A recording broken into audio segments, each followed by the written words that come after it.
Well, we got the first casualty of the morning. No warm weather. I don't know if it's warm weather or what, but possums are definitely moving. I don't know what happened with this guy. He's caught by the back half in that 160. We got one, didn't we, bud? Let's go see what else we got.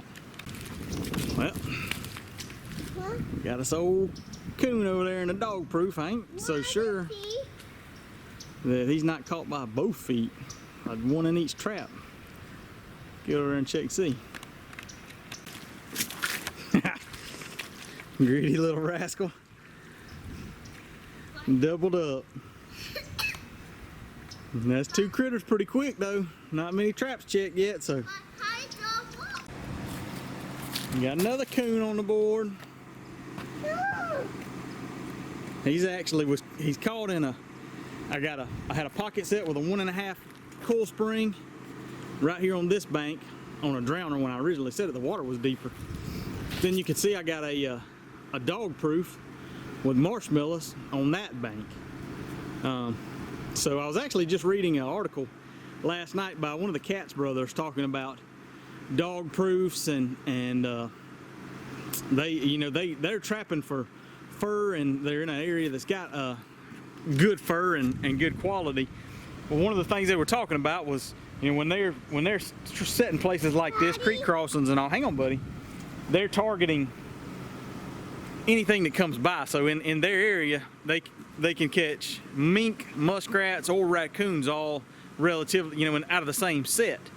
So in their mind, the way they run, the dog proofs are really limiting, because that doesn't give them the option to catch any of those other animals. And especially, hang on, buddy, especially a couple years ago when muskrats were running 10 or 12 bucks a pop, you don't want to miss a muskrat because you got a dog proof out. So, and actually, it's kind of funny that I just read that, and then I got this set, which with the pocket set, which is a hole in the bank, versus the dog proof, and the pocket set paid off, so, or caught him first. Could have been a luck, but either way, we got another coon in the truck, so that's pretty interesting. I was just going to say that, and we'll see what else we got down the road. Well, the coons was moving last night, no doubt. I put these two traps out yesterday. That's 3 in the truck and a possum. Pretty good. We got another cat.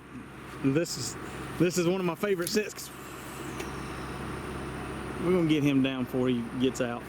I went ahead and put this cat down because as he got to snatching, I looked and saw that he is very much toe caught, and I didn't want to have him busting out on a good lunge.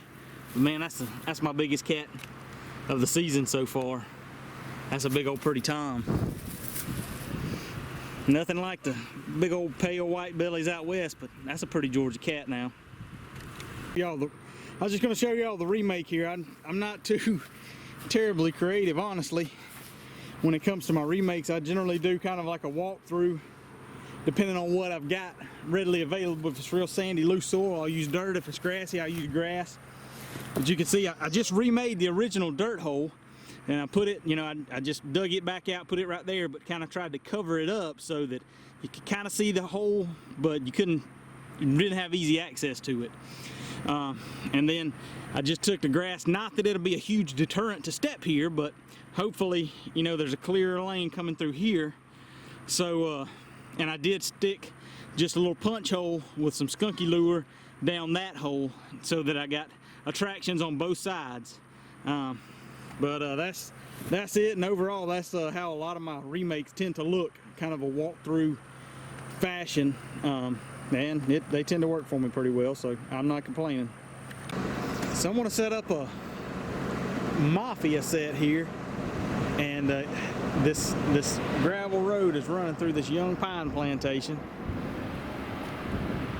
and there's, in the spots where the ground is soft enough to see, there's a pretty good trail running right along the edge. You can see there's tracks in some places more than others, and they're they're not well defined. You see there's some here and there's some over there. Those are actually out going out through that way. But coming up towards, this is the spot that I'm eyeing. Right here, it's narrowed down a little bit. And you can see there's a pretty good bit of sign going back and forth one way or the other. So this is the Mafia set is kind of designed as a kind of a blind set with an attractor. So it's not really a blind set, but you want to set it in a trail type scenario. And so that's what I'm doing here is I'm trying to find a good trail to set it on, and then I'll show you as I do the rest. All right, so here I've got my trail where I want to set this setup at. I'm going to use this just a little bit of debris here where grass and all is growing. It's kind of a natural break point, so I'm going to set a trap here. I'm going to put my scat here and then have another trap here. Trying to utilize natural features as much as possible. So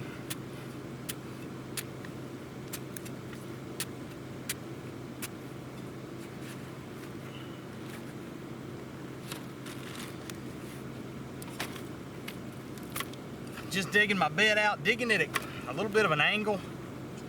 I don't know the ideal or preferred dog placement on this set. I've just started messing around with it the last 2 days really. But so I'm gonna have the dog kind of facing quartering away from the trail, I guess you could say.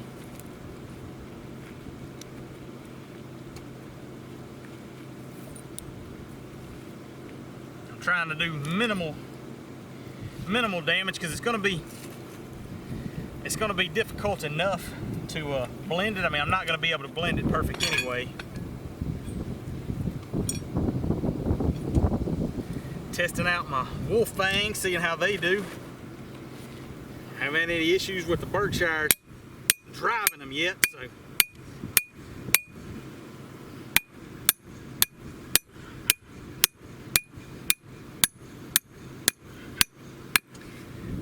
Nice heavy solid driver. The only thing I don't like is in my dirt, it's hard to get that thing out. You don't just grab it and pull it up. Take me a little bit of polyfill,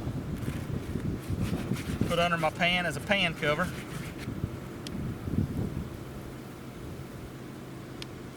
Trap is set. I'm gonna bed it, and I'm not going for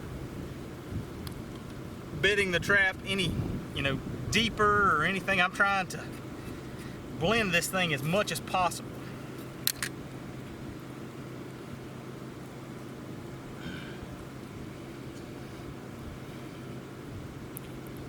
Just dug a little bit too much out of that edge right there.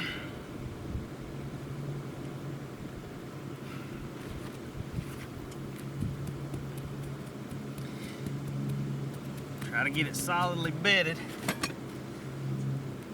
That's pretty good. Now I'll sift a little red clay over top of it.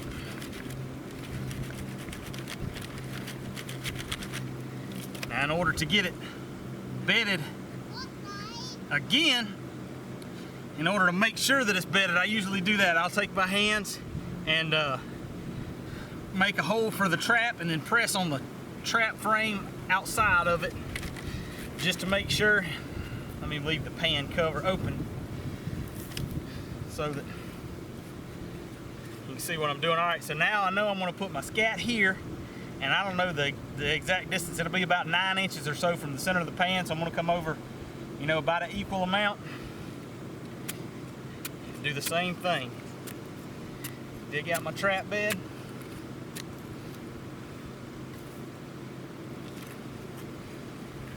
Got a couple of little pieces of grass and whatnot sticking up here.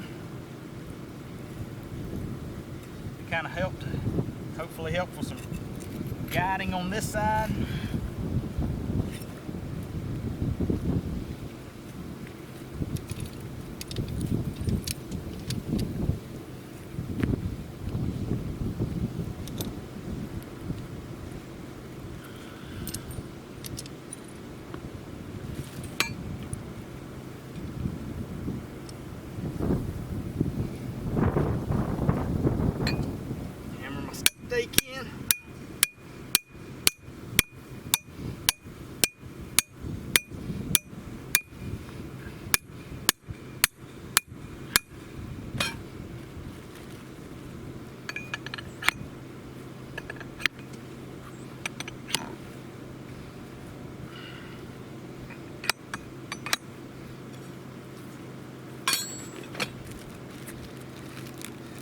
bit of polyfill for underneath the cover, the pan.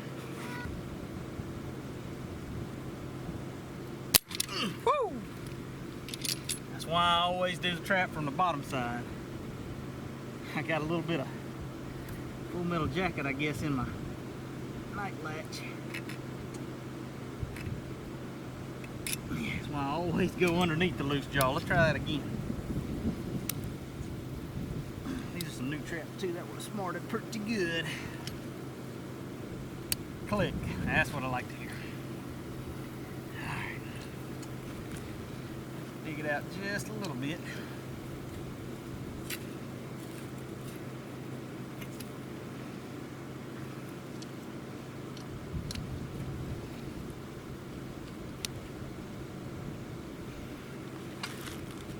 Tap around the edge, get her solid.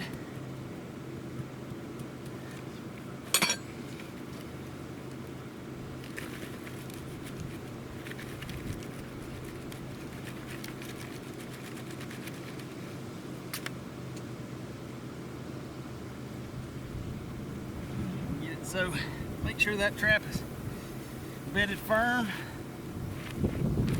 Alright, I'm gonna kind of try to blend just a little bit.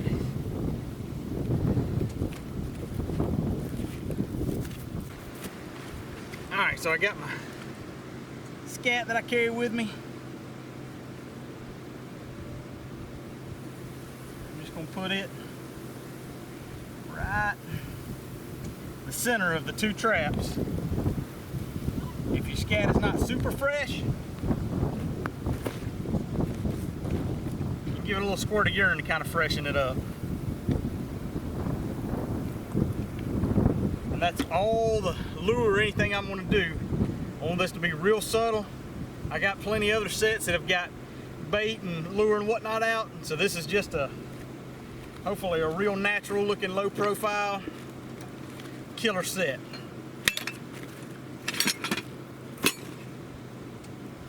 So now I'm just going to finish off my, didn't take much.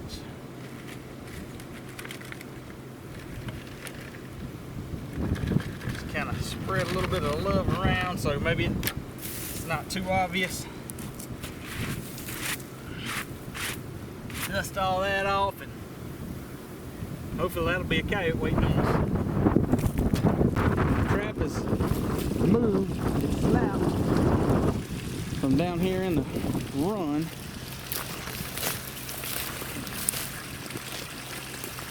Let's see if we got anything. Huh? I think we might have another beaver. Hold on right here, buddy. Okay, Yeah, we got a beaver. And I think I might be able to show y'all why I love Belial so much. What? Hold on, bud.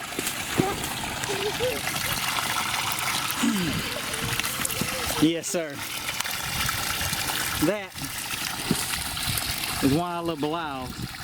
I don't know how he got caught like that. That's a tail rear end catch. That Belial held him now. I don't know. Another trap may have held him, but it may not have. I don't know. That one dang sure did, though. And you can see he twisted and spent some time before he... We got a beaver! Yeah! That is beaver? That's a beaver.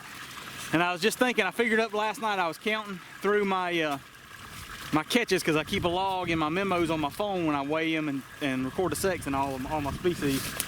I'm pretty sure this is my 100th animal this season. I was at 94 last night, and then I had 5, and this is number 6. So not counting the mouse that I caught in the dog proof, old beaver's number 100. I guess that's pretty, that or a coon would be pretty pretty fitting, but that's pretty cool, man. This is the most I've trapped in a single year. Pretty much 2 months solid out of the 3 months. I hate I missed that month, but I'm running out of freezer space, and it's been a lot of fun. But I've definitely, this is the most animals I've caught in one season by far.